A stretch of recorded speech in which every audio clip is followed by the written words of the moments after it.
Hello everyone. तो आज हम जो है स्टूडेंट्स टेक्सोनोमी का जो हमारा चैप्टर था उसको कंटिन्यू करते हैं कि उसमें आगे क्या है वो पढ़ेंगे। और मैं आपको पहले एक्सप्लेन करूँगी और फिर अपने जो रिटन नोट्स हैं वही दिखाऊंगी, ठीक है। तो सब अब दूसरा जो टॉपिक है, पिछला टॉपिक जो हमारा रुका था वो प्रजाति पे रुका था। प्रजाति की संकल्पनाएं बताई थी। अब उप प्रजाति को देखते हैं। उप प्रजाति, उप प्रजाति किसी प्रजाति की वह आबादी है जिसमें उन्हें हल्के भेद जो होते हैं वे पाए जाते हैं।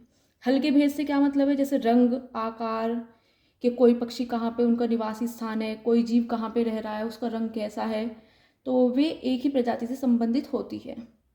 लक्षण क्या हो सकते हैं कि एक ही प्रजाति की अलग अलग आबादियाँ, जैसे आपने कबूतर में भी देखा होगा कि कबूतर भी कोई ये बैंगनी रंग के हैं, दूसरे वाइट कलर के हैं, ठीक है। सेकंड है आकृति या रंग में भेद पाया जाता है। और थर्ड आपका भौगोलिक दूरी के कारण अंतर। उदाहरण आपका है बंगाल टाइगर, दूसरा है साइबेरियन टाइगर। इसमें मैंने एक डिफरेंस टेबल बनाई हुई है, अंतर तालिका, जिसमें प्रजाति और उप प्रजाति के बारे में बताया हुआ है। इसकी परिभाषा, प्रजाति क्या होती है, समान लक्षणों वाले और प्रजनन करने वाले जीवों का समूह है।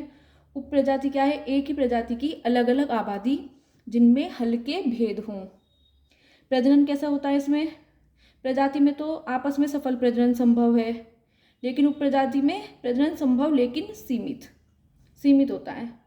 उदाहरण है आपका पैंथेरा टाइग्रिस और इसका है पैंथेरा टाइग्रिस टाइग्रिस।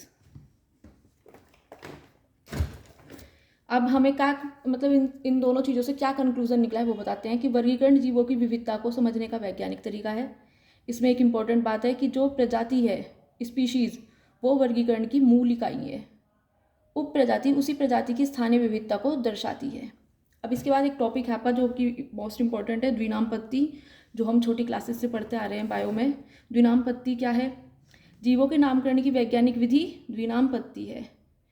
तो इसमें हर जीव को दो नामों से पहचाना जाता है। किसने बताया था इसके बारे में, कौन थे वे साइंटिस्ट, कैरोलस लिनियस से, जिनकी बुक का क्या नाम था, इन्होंने एक बुक लिखी थी अपनी, उसका नाम था सिस्टेमा नेचुरी, 1735 में, ठीक है।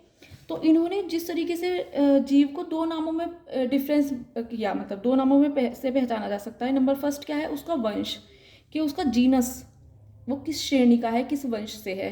दूसरी चीज़ है उसकी स्पीशीज। इन दो चीज़ों से पहचाना जाता है। इस पत्ती में हर जीव को दो नामों से पहचाना जाता है, एक वंश का नाम, दूसरा उसकी प्रजाति का नाम। द्विनाम पद्धति के दो भाग हो गए इस तरह, एक तो कौन सा हो गया, वंश या श्रेणी जिसे जीनस बोलते हैं, और दूसरा प्रजाति, स्पीशीज। तो ये क्या बताता है, समान लक्षण वाली प्रजातियों का समूह क्या है, जिस समूह में समान लक्षण वाली प्रजातियां आती हैं उसको वंश या श्रेणी या फिर जीनस बोलते हैं। एक ही प्रकार का जीवों के समूह को स्पीशीज यानी कि प्रजाति बोलते हैं। उदाहरण है आपका मनुष्य, होमोसेपियंस है, पैंथेरा टाइग्रिस है, बाघ, गुलाब है, रोजा इंडिका, ठीक है भाई।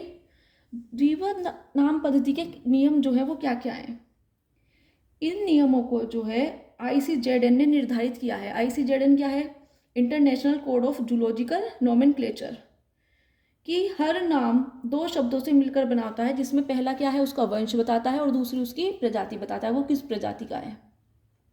ये सभी नाम लैटिन भाषा में लिखे जाते हैं। वंश जो है आपका उसका पहला अक्षर बड़ा होगा यानी कि कैपिटल लेटर में लिखा जाएगा, और प्रजाति का पहला अक्षर कैसा होता है, छोटा, स्मॉल लेटर में लिखे जाते हैं। नामों को जो है वो इटैलिक लिखा जाता है या फिर उनको अंडरलाइन कर देते हैं। नाम के अंत में वैज्ञानिक का नाम जोड़ा जा सकता है। एक यहाँ पे एग्जाम्पल लिखा हुआ है मैंने कि मैग्नीफेरा इंडिका। मैग्नीफेरा इंडिका किसका नाम है, मैंगो का नाम है, ठीक है। और इसके पीछे लिखा हुआ है लिन। लिन से क्या मतलब, लिन क्या है, एक शॉर्ट फॉर्म है लीनियस की। लीनियस वैज्ञानिक हुए हैं जिन्होंने इस ये जो है द्विपद नाम, इसके बारे में बताया है हमें, ठीक है। तो इसलिए हमने नाम के अंत में उसी वैज्ञानिक का नाम जोड़ा है। द्विपद नाम पद्धति के क्या क्या लाभ हो सकते हैं, क्या एडवांटेज है, क्यों किया है हमने इसका, इसे क्यों बनाया गया इस पद्धति को। इसके बहुत सारे लाभ हैं, जैसे क्या, सभी देशों में एक समान नाम का प्रयोग होना। सेकंड, भ्रम पैदा नहीं होता है कि कॉमन नेम्स कई बार अलग अलग क्षेत्रों में अलग होते हैं, तो उसमें हमें भ्रम हो जाता है, कंफ्यूज हो जाते हैं कि क्या नाम ले क्या नाम ले, तो ऐसा नहीं होता। वैज्ञानिक अध्ययन में आसानी होती है, जीवों के संबंध को समझना आसान होता है।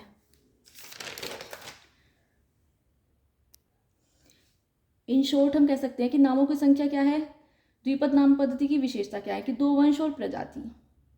भाषा कैसी होंगी? लैटिन। नामों की संख्या दो बातों पर डिपेंड करते, क्या क्या है वे? वंश और प्रजाति। भाषा इसकी लैटिन है। लिखने का तरीका क्या है? इटैलिक है। और जनक कौन है? आपको पता ही है, कैरोलस लिनस है, जिनकी पुस्तक का क्या नाम है? सिस्टेमा नेचुरी।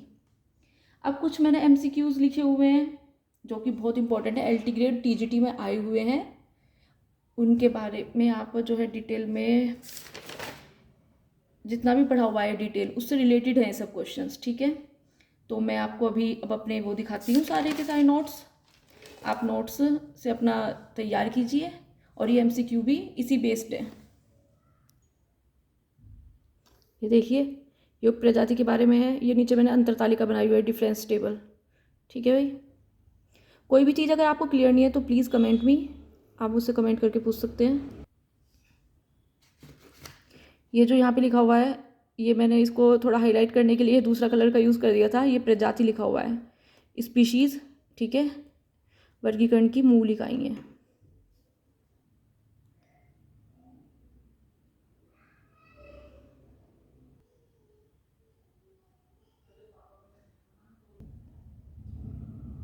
ये एमसीक्यू भी मैंने इसमें ऐड कर दिए हैं, ठीक है। एक एक एमसीक्यू जो है वो उतार लेना, 25 या 30 होंगे ये।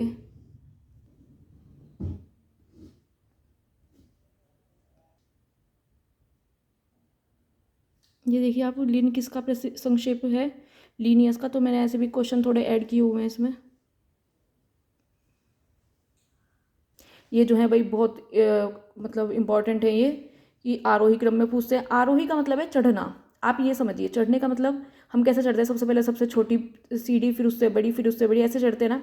अवरोही का मतलब है उतरना। उतरने में क्या है? सबसे पहले सबसे बड़े डंडे पे पैर रखते हैं। तो बस आप इसी से ये लगा लीजिए अनुमान, और ये आपका ये है इसका क्रम, ठीक है। ये बहुत इंपॉर्टेंट है, जरूर पूछते हैं ये।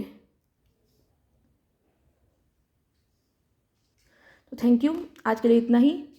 आगे हम कंटिन्यू करेंगे। अगर आपको मेरी वीडियोस पसंद आई है तो प्लीज़ मेरे चैनल को सब्सक्राइब करें, लाइक करें, और मुझे कमेंट करके बताएं कि अगर आपको कोई भी प्रॉब्लम है या मुझे कुछ कमी है उसमें कुछ ऐड करना है तो प्लीज़ सजेशन दीजिए आप। Thank you.